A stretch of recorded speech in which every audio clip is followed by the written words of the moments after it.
நன்றி.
காலை வேளையிலே ஆண்டவரை வரவேற்கிறோம்.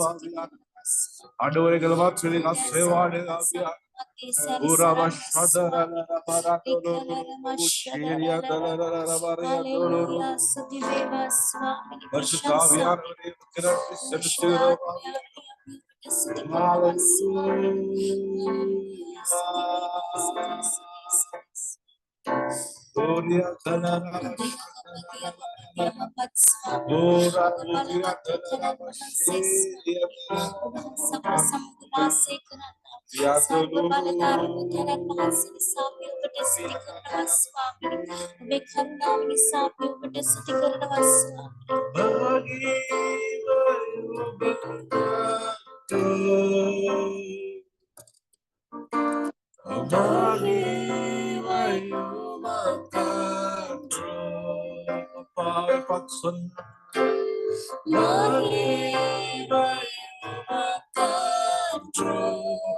Hallelujah. Hallelujah. Swami api bersuci Oh, kenapa saya lihat sih Benami api sastra Swami. Hallelujah. Selalu balawatu asteri sasa. Bapa mati kriya karamin sitera sabi bersuci karena Swami. Kisah kuda Swami nilangami rahaki. Aloki masana utanan mahasa. Obatapi bersuci karena Swami. Dosa babi bersuci karena apianan mahasa. Lihala ramasya ramari kalara. Riyantere kalara mari kalara kalara. Oh, Shudarne anani apiyo bersuci karena Swami. Shudatuni apiyo berprashansa karena Swami. Oh, Bapa samata kriya karana. Ape deviyan mahasani sapiyo bersuci Swami. Hallelujah. Oh, bersuci Swami. Oh, bersuci Deva, bersuci Deva, bersuci Deva. Hallelujah. Mikalara bashalara variandere kalara. Rihalara kaduralara variandere balabalara. Oh, Swami. Dakshagi andure beviyo bibina nisasati Swami. Oh, Swami. Prashansavaturu. Karya baduru karani sasute Swami. Hallelujah. Andhakare atma baduru karani sasute Swami. Avada viruddha vakriya karana. Andure balavega baduru karani sasute. Ori kabara balara bashadara galara.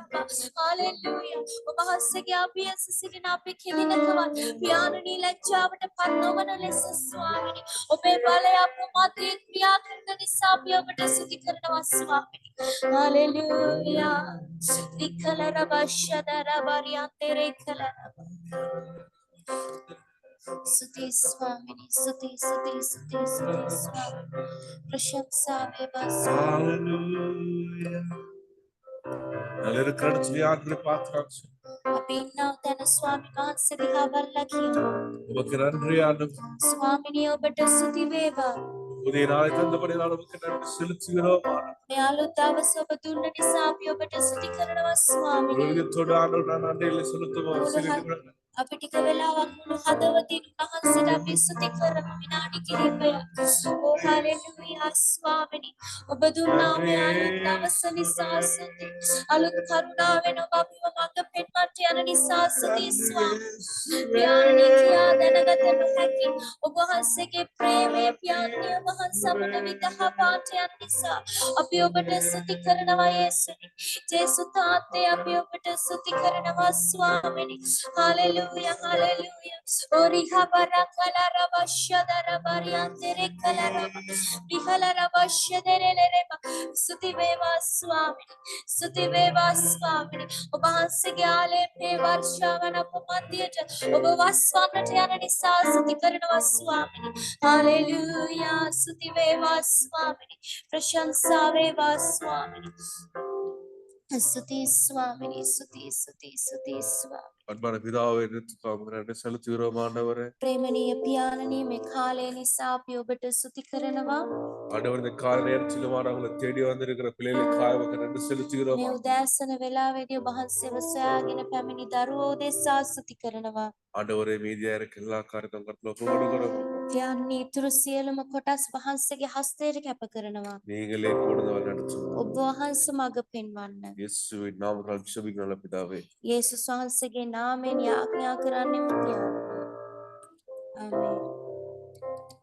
Amen amen hallelujah thank you Jesus. நான் விசுவாசிக்கிறேன் நல்ல ஒரு ஆராதனைக்குள்ள நாங்கள் கடந்து சென்றோம் என்று சொல்லி විශ්වාස කරනවා යහපත් නමස්කාර කොටසක් තුලට ගමන් කරා කියලා. ஆமென் நாங்கள் கர்த்தருடைய வார்த்தைகளை கடந்து செல்ல போகிறோம்.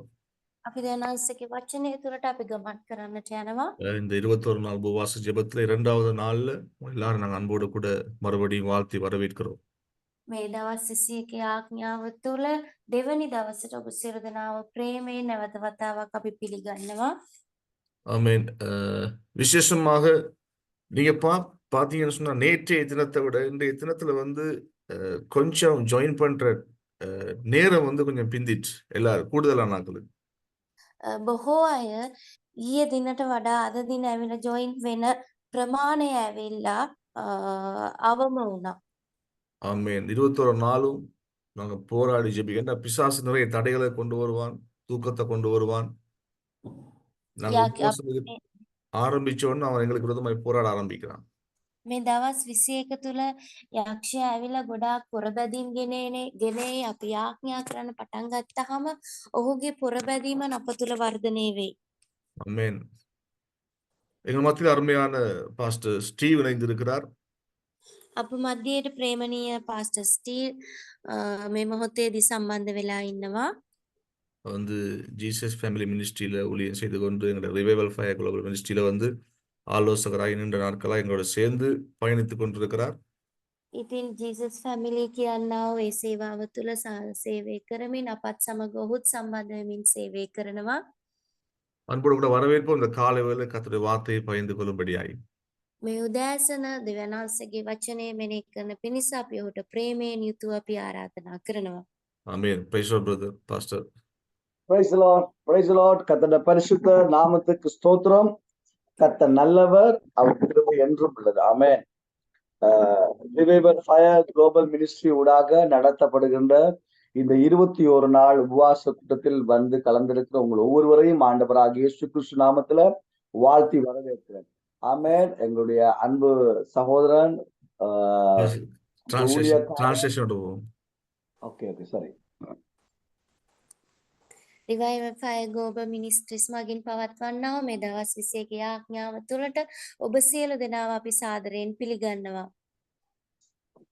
அன்பு சகோதரன் ஊழியக்காரர் சிம்சோன் அவர்கள் சொல்லி இருந்தார்கள், ප්‍රේමණීය සහෝදරයා ප්‍රේමණීය සේවකයා සහෝදර සිම්සන් මේ ස්ථානයේදී ඔහු පවසා සිටියා. ஜீசஸ் ஃபேமிலி மினிஸ்ட்ரியில இருந்து பாஸ்டர் ஸ்டீவ் அவர்கள் கலந்து கொள்றார் என்று. ජීසස් ෆැමිලි කියන්නා මිනිස්ට්‍රි එකේ ඉඳලා පාස්ටර් ස්ටීව් මේ මොහොතේදී සම්බන්ධ වෙනවා කියලා. எனக்கு முதலாவது மினிஸ்ட்ரி வந்து ரிவைவல் குளோபல் மினிஸ்ட்ரி தான். ඉතින් පළමුවෙනි දේවගැතුමාගේ පළවෙනි ඒ සේවාව ඇවිල්ලා රිවයිවල් ෆයර් ග්ලෝබල් මිනිස්ට්‍රි තමයි. ரிவைவல் குளோபல் மினிஸ்ட்ரிக்குள்ள உண்மையாய் நாங்கள் ஊழியம் செய்யும் பொழுது அவர் இன்னொரு மினிஸ்ட்ரி தந்துட்டார். ඒ සේවාව තුළ සැබෑ ලෙස සේවය කරනකොට තව සේවාවක් උන්වහන්සේ ඔහුට ලබා දුන්නා. உண்மையாகவே எனக்கு ரிவைவல் குளோபல் மினிஸ்ட்ரி தான் என்ற முதலாவது மினிஸ்ட்ரி. පළමුවෙනි සේවාව නම් රිවයිවල් ෆයර් ග්ලෝබල් මිනිස්ට්‍රි එකයි. அதை நாங்கள் சேர்ந்து ஆரம்பித்து பயணித்தோம். අපේ එක්ව ගමන් කරා. அந்த உண்மைத்தனத்தை கண்டு எனக்கு தனிப்பட்ட ரீதியில் ஆண்டவர் கொடுத்த ஒரு தரிசனம் வந்து அதுக்குள்ளேயும் நான் பயணிக்கிறேன். இதையும் என் தாய் வீடாக வைத்திருக்கிறேன், என்னுடைய ரிவைவல் குளோபல் மினிஸ்ட்ரியை. ඒ අවංකකම නිසා ස්වාමීන් වහන්සේ දුන්නා ඒ සේවාව තුරත් ගමන් කරමින් මේ ඇවිල්ලා මවගේ නිවස වගේ මේ රිවයිවල් ෆයර් ග්ලෝබල් මිනිස්ට්‍රි එක තුල ගමන් කරනවා. ஆமா, நான் விஷயத்துக்கு போவோம். இன்றைய நாளிலும் நாங்கள் உபவாசத்துக்குள்ளாக நாம் கூடி வந்திருக்கிறோம். சோ கர்த்தர் இந்த நாளை எங்களுக்கு தந்திருக்கிறார். අද දිනේදී අපි निराහාරය තුලට අපි ගමන් කරනවා. දෙවියන් වහන්සේ අද දවස් අපට දීලා තියෙනවා. அருமையான ஊழியக்காரர் சொன்னது போல உபவாசம் என்றாலே பெரிய தடை இருக்கிறது எல்லாருக்கும் தெரிந்த விஷயம். ප්‍රේමණීය සහෝදරයා කිව්වා වගේම සේවාව කිව්වම ලොකු බාධාවක් තියෙනවා. ඒක හැමෝම දන්නා වූ කරුණක්. ஆண்டவராக இயேசு கிறிஸ்து கூட சோதிக்கப்படும்படியாக தான் அவர் வனாந்தரத்துக்காக கொண்டு செல்லப்பட்டார். යේසුස් ක්‍රිස්තුස් වහන්සේ පවා පරීක්ෂා කරන ලබන පිණිස තමයි වනාන්තරය තුලට රැගෙන ගියේ. அவர் அந்த உபவாசத்து நிமித்தம் அந்த சோதனைகள் எல்லாம் மேற்கொண்டார். උන්වහන්සේ निराහාරය කරනකොටගෙන ඒ හැම පරීක්ෂාවක්ම උන්වහන්සේ ජයගත්තා. வேதமும் சொல்லுகிறது மத்தேயு 17:21 இந்த வகையான சோம்பேறித்தனம், இந்த வகையான பிசாசு, இந்த வகையான என்ன சொல்றது ஒன்று கூட இந்த வகையான குழப்பங்கள் வந்து ஜெபத்தினாலும் உபவாசத்திலும் அல்லாமல் வேறு எதனாலும் நாங்கள் துரத்த முடியாது. ඉතින් මතෙව් පොතේ 17 වෙනි පරිච්ඡේදයේ 21 වෙනි පදේ කියනවා මේ විදිහ කම්මැලිකම්, මේ විදිහ යක්ෂයා, මේ විදිහ දුර්වලතාවයන් යාඥාව සහ निराහාරයේ මිස වෙන කිසිවකින් අපට බෑ එලවන්නට කියලා. எனக்கு அன்பான தேவ பிள்ளைகளே, මට ප්‍රේමණීය දේව දරුවනි, எங்களுடைய வாழ்க்கையில் ஒவ்வொருவருக்கும் ஒரு இலக்கு இருக்கிறது. අපේ ජීවිතයේ හැමෝටම ඉලක්කයක් තිබෙනවා. சாதாரணமா ஒரு கம்பெனி எடுத்துக்கொண்டால் ஒவ்வொரு கம்பெனிக்கும் ஒவ்வொரு இலக்கு இருக்கிறது. සාමාන්‍යයෙන් අපි කම්පැනි එකක් ගත්තොත් හැම කම්පැනි එකකටම ඉලක්කයක් තියෙනවා. அந்த இலக்கை அடையக்கூடிய இலக்கும் தருவார்கள், அடைய முடியாத இலக்கை தருவார்கள். ඉතින් සමහර වෙලාවට අපිට ඒ ඉලක්කය කරා ළඟා වෙන්න පුළුවන්, සමහර වෙලාවට ළඟා වෙන්නට බෑ. அநேக தரங்களில் எங்களுக்கு முடியாத ஒரு இலக்கை தான் எங்களுக்கு தந்திருப்பார்கள். බොහෝ වෙලාවට අපිට නොහැකි ඉලක්කයක් තමයි දීලා තියෙන්නේ. அந்த இலக்கை அடையும்படியாக எங்களுக்கு ஒரு சில வழிவாசல்களையும் தந்திருப்பார்கள். ඒ ඉලක්කය අපිට ළඟා වෙන්න සමහර දොරටු ඔවුන් අපිට දීලා තියෙනවා. அந்த வழிகள் என்னண்டா, அட்வர்டைஸ்மெண்ட் செய்வார்கள், அவர்கள் இன்னும் கம்ப்ளிமெண்ட் கொடுப்பார்கள், இது மாதிரி காரியங்களை கொடுத்து இலக்கை பெரிதாக்கி வைப்பார்கள். ඉතින් ඒගොල්ලෝ සමහර වෙලාවට වැටුප් වර්ධනය කරනවා, ඇඩ්වර්ටයිස්මන්ට් දෙනවා. ඉතින් මේ විදිහට ඒගොල්ලෝ විවිධ මාර්ග ඒ ඉලක්කය කරා ළඟා වෙන්න ඒගොල්ලෝ තබාගෙන තිබෙනවා. நம்முடைய ஜெப ஜீவியத்திலும் அதே போன்று ஒரு காரியம் இருக்கிறது. අපේ යාඥා ජීවිතය තුලත් ඒ වගේම එක දෙයක් තියෙනවා. காரணம், நாங்கள் மாதக்கணக்காக வருடக்கணக்காக சில காரியங்களுக்காக ஜெபித்துக் கொண்டே பயணிப்போம். මන්ද අපි සමහර වෙලාවට මාස ගණන් අවුරුදු ගණන් එක් දෙයක් උදෙසා යාඥා කරනවා. ஆனால் அந்த ஜெபத்துக்கு பதில் வருவதே இல்லை. නමුත් ඒ යාඥාවට පිළිතුරු ලැබෙන්නෙම නැහැ. நாங்களும் இடைவிடாமல் ஜெபித்துக் கொண்டு நாங்கள் அந்த அந்த ஜெபத்தை தரித்துக் கொண்டே நாங்கள் பயணிப்போம். අපි නොකඩවා යාඥා කරමින් ඒ යාඥා සිතුවිල්ලම අපි ගමන් කරනවා. ஆனால் அந்த பதில் வருவது தாமதமாகவே இருக்கும். නමුත් ඒට පිළිතුර පැමිණීම ප්‍රමාදව පවතිනවා. சில நேரங்களில் அது எங்களுக்கு பெரிய நாங்கள் இலக்கை வைத்திருப்போம், பெரிய தேவைக்காக ஜெபித்துக் கொண்டிருக்கிறோம். සමහර වෙලාවට අපි ලොකු ඉලක්කයක් තියාගෙන ලොකු දේවල් උදෙසා අපි යාඥා කරනවා. ஆனால் அந்த ஜெபத்தில் அந்த அந்த தேவையை அடைவதற்கு ஆண்டவர் இன்னும் ஒரு வழியை நமக்கு ஆயத்தம் பண்ணி வைத்திருக்கிறார். නමුත් ඒ යාඥාව තුළ ඒ අවශ්‍යතාවය ඉටු කර ගැනීමට ස්වාමීන් වහන්සේ තවත් මාර්ගයක් උන්වහන්සේ අපිට තබා තිබෙනවා. மத்தேயு 14:21 சொன்னபடி இந்த வகையான காரியங்களை அடைவதற்கு, இந்த வகையான தடைகளை உடைப்பதற்கு நாங்கள் உபவாசிக்க வேண்டும் என்று ஆண்டவர் தெளிவாய் சொல்லியிருந்தார். ඉතින් ඒක තමයි ස්වාමීන් වහන්සේ වචනේ කියන්නේ, මේ විදිය බාධාවන් කඩන්නට, මේ විදිය ඉලක්ක ළඟා කරගන්නට මෙන්න මේ විදිය දේවල් කරන්නට අවශ්‍යයි කියලා. உபவாசிப்பது என்பது தேவனோடு நாங்கள் ஐக்கியப்பட்டு, தேவனோடு பரிசுத்த ஆவியாரோடு கூட இணைந்து நாங்கள் பரலோகத்துக்குரிய ராஜ்யத்துக்குரிய வேலையை செய்வதற்குரிய இலகுவான பலியாய் இருக்கிறது. මේ නිරහාරය කියන්නේ ස්වර්ගීක දේවල් කරන්න, දෙවියන් වහන්සේ හා සම්බන්ධව දේවල් කරන්න, ඒක උපකාර වෙන්නා වූ එක දෙයක්. எங்களை நாங்களே இன்னும் அதிகமாய் பரிசுத்தப்படுத்திக் கொள்வது. අපිව අපි තවත් සුද්ධ කර ගැනීමයි. நீங்கள் கேட்கலாம், அப்ப ஜெபம் பண்ணுனா மாத்திரம் எங்களுக்கு இந்த காரியங்களை அடைய முடியாதா என்று கேட்கலாம். ඉතින් ඔබ අහන්න පුළුවන්, යාඥා කරොත් විතරක් අපිට මේ ඉලක්ක කරා ළඟා වෙන්න පුළුවන්ද කියලා. இல்ல, ஜெபித்தால் மாத்திரம் இதை அடைய முடியாதா? මේ යාඥා කළොත් විතරක් මේවා ඇවිල්ලා ළඟා වෙන්න බැරිද කියලා අහන්න පුළුවන්. உபவாசிச்சா மட்டும்தான் இந்த இலக்கை அடையலாமா? නිරාහාරව සිටියොත් විතරයිද මේ ඉලක්ක කරා ළඟා වෙන්න පුළුවන්නේ? நான் சொல்லுகிறேன், அப்படி உண்மை. நாங்க உபவாசிக்கும் பொழுது எங்கள் வாழ்க்கையில எங்களுடைய ஜெபங்களுக்கு கிடைக்கிற பதில் அது வித்தியாசமாக இருக்கும். මා කියන්නම් ඒ සැබෑවක්. අපි නිරාහාරව ඉඳලා යාඥා කරනකොට අපේ ජීවිතේට හම්බෙන්නා වූ පිළිතුරු වෙනස් ආකාරයේ පිළිතුරු වෙනවා. ஆண்டவராக இயேசு கிறிஸ்து அதை செய்திருந்தார். දෙවියෝ යේසුස් ක්‍රිස්තුස් වහන්සේ ඒක කරා. மோசே அதை செய்திருந்தார். අපේ මෝසෙස් ඒ කරා. அதே போல நினிவே பட்டணத்தார் அனைவரும் சேர்ந்து செய்திருந்தார்கள். ඒ වගේම නිනිවේ නගරේ බොහෝ දෙනා එක්ව ඒ දේ කරා. அந்த இலக்கை அவர்கள் அடைந்திருந்தார்கள்.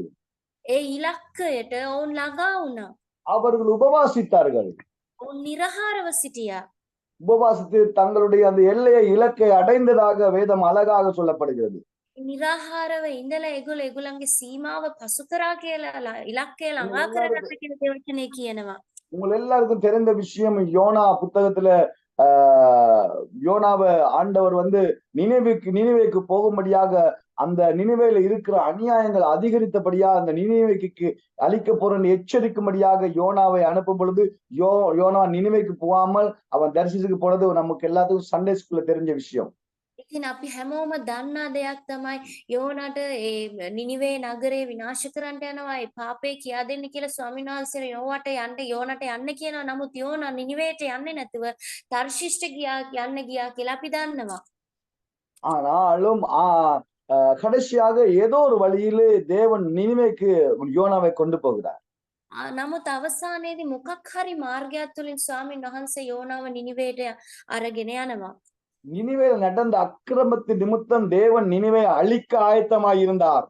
නිනිවේ සිදු වුණා වූ වරද හේතු කොටගෙන දෙවියන් අපරාධ හේතු කොටගෙන ස්වාමීන් වහන්සේ නිනිවේ විනාශ කරන්නට බලාගෙන සිටියා.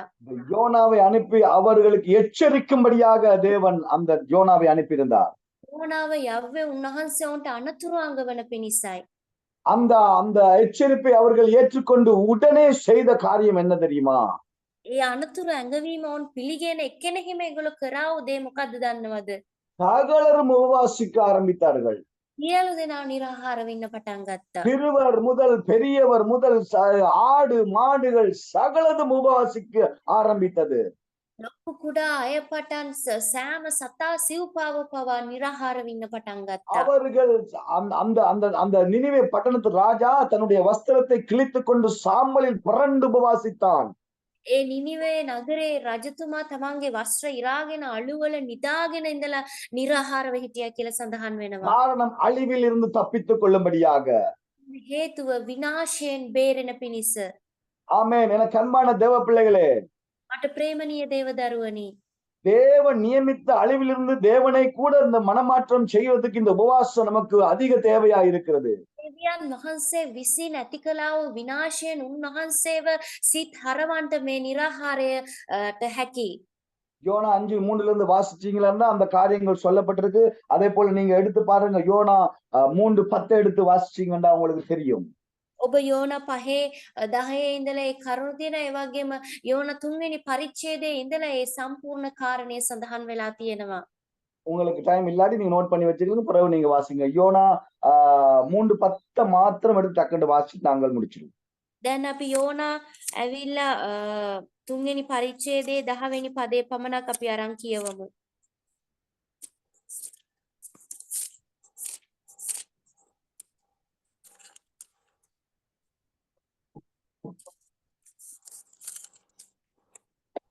எடுத்துறீங்களா?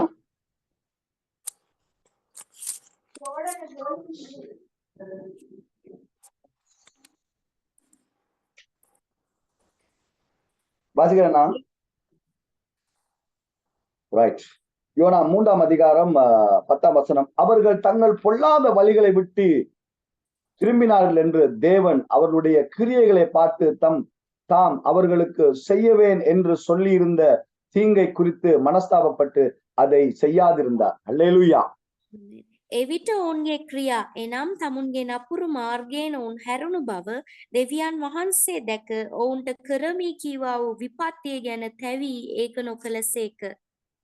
என கண்பான தேவ பிள்ளைகளே, මට ප්‍රේමණීය දේව දරුවනි, தேவன் அந்த அநியாயத்தை கண்டு அவர்களை அழிக்கும்படியாக ஆண்டவர் தீர்மானித்திருந்தார்.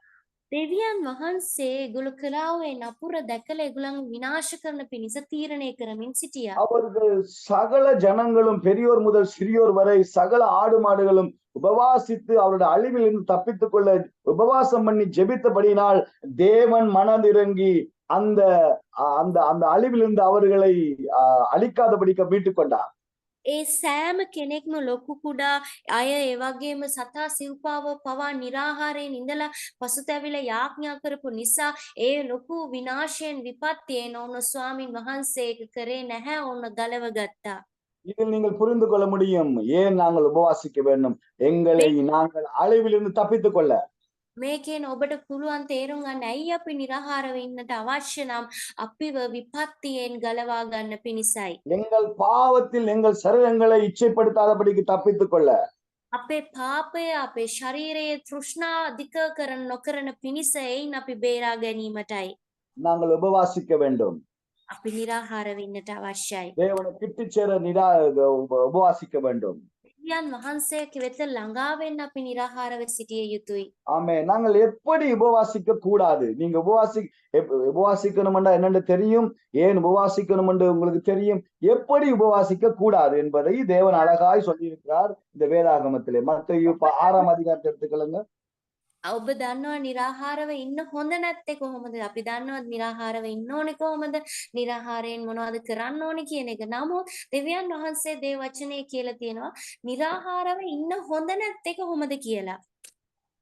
இப்படிதான் நீங்க உபவாசிக்கணும், இப்படியெல்லாம் உபவாசம் இப்படி இருக்கணும் என்று பாருங்க. மத்தேயு 6ஆம் அதிகாரம் 16ஆம் வசனத்துல ஆண்டவர் இப்படி சொல்லுகிறார்.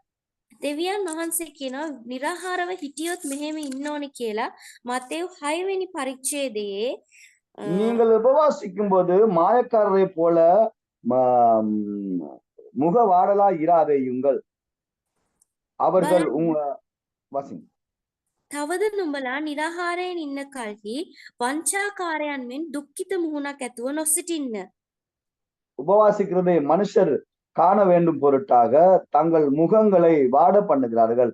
அவர்கள் தங்கள் பலனை அடைந்து தீர்ந்தது என்று மெய்யாகவே உங்களுக்கு சொல்லுகிறேன்.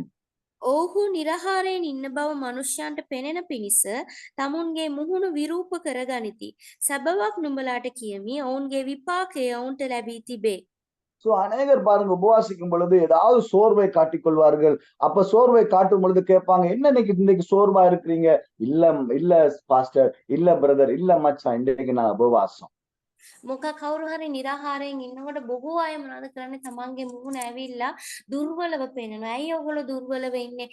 ඇයි ඔයගොල්ලෝ මැලවිලා ඉන්නේ කියලා නෑ. මම අද උපවාසය, මම අද निराहाරව ඉන්නවා කියලා කියනවා. எனக்கு தெரிஞ்ச நண்பர்கள் இருக்கிறார்கள், இஸ்லாமிய சகோதரர்கள். அவர்களை நான் விவேச்சனை பண்ணவில்லை, இருந்தாலும் நான் அது ஒரு கதைக்காக சொல்லுகிறேன்.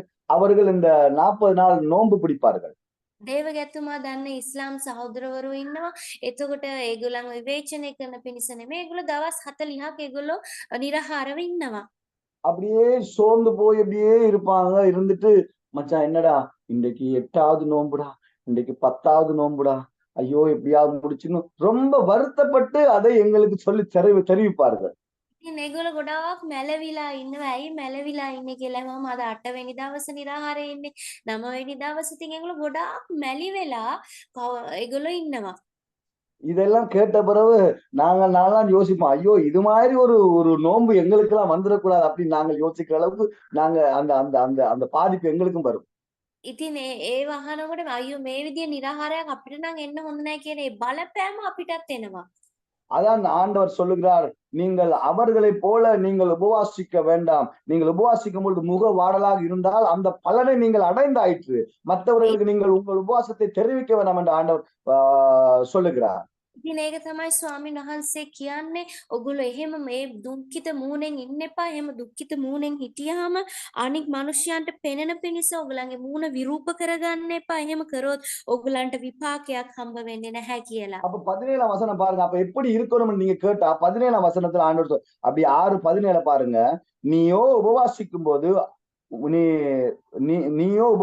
போது அந்த உபவாசம் மனுஷருக்கு காணப்படாமல் அந்தரங்கத்தில் இருக்கிற உன் பிதாவுக்கே காணப்படும்படியாக உன் தலைக்கு எண்ணெய் பூசி உன் முகத்தை கழுவு. அப்பொழுது அந்தரங்கத்தில் பார்க்கிற உன் பிதா உனக்கு வெளியரங்கமாக பலனளிப்பார். ஆமென். එතකොට බලන්න 17 වෙනි පදේ කියන අපි කොහොමද ඉන්න ඕනි කියලා. නමුත් නුඹ निराहाරයෙන් ඉන්න කල්හි රහසිගත වශයෙන් නුඹේ පියාණන් වහන්සේට මිස නුඹ निराहाරයෙන් ඉන්න බව මනුෂ්‍යයන්ට නොපෙනෙන පිණිස නුඹේ හිස තෙලගා මූණ සෝදා ගන්න. එවිට රහසින් දකින නුඹේ පියාණන් වහන්සේ නුඹට විපාක දෙනසේක. ஆமே. அப்பொழுது பாருங்க 18ஆம் வசனம், அந்தரங்கத்தில் பார்க்கிற உன் பிதா வெளியரங்கமாக உனக்கு பலனளிப்பார். බලන්න 18 වෙනි පදේ කියනවා එවිට රහසින් දකින නුඹේ පියාණන් වහන්සේ නුඹට විපාක දෙනසේක. அப்ப பாருங்க, தேவன் எங்களுக்கு பலனளிக்க வேணுமா இருந்தால், தேவன் எங்களுக்கு பதிலளிக்க வேணுமா இருந்தால் நாங்கள் இவ்வகையான உபவாச நாட்களை கழிக்க வேண்டும். தேவனுக்கு பிரியமுள்ள, தேவனுக்கு விருப்பமுள்ள அந்த உபவாச நாட்களை நாங்கள் கழிக்க வேண்டும். ඉතින් දෙවියන් වහන්සේ ඇවිල්ලා දෙවියන් වහන්සේ අවිල්ලා අපිට පිළිතුරු දෙන්නට අවශ්‍ය නම් මේ ආකාරයෙන් දෙවියන් වහන්සේ ප්‍රිය කරන්නා වූ निराහාරයක් අපි ගොඩනගන්නට අවශ්‍යයි. நாங்கள் வெறுமனே ஆகாயத்துல சிலம்பம் பண்ணக்கூடாது.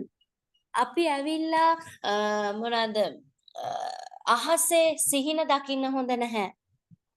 அநேக பேருடைய வாழ்க்கை என்னண்டா உபவாசிக்கிறோம் என்ற பேர்ல உபவாசிப்பாங்க, ஆனா ஜெபம் இருக்காது.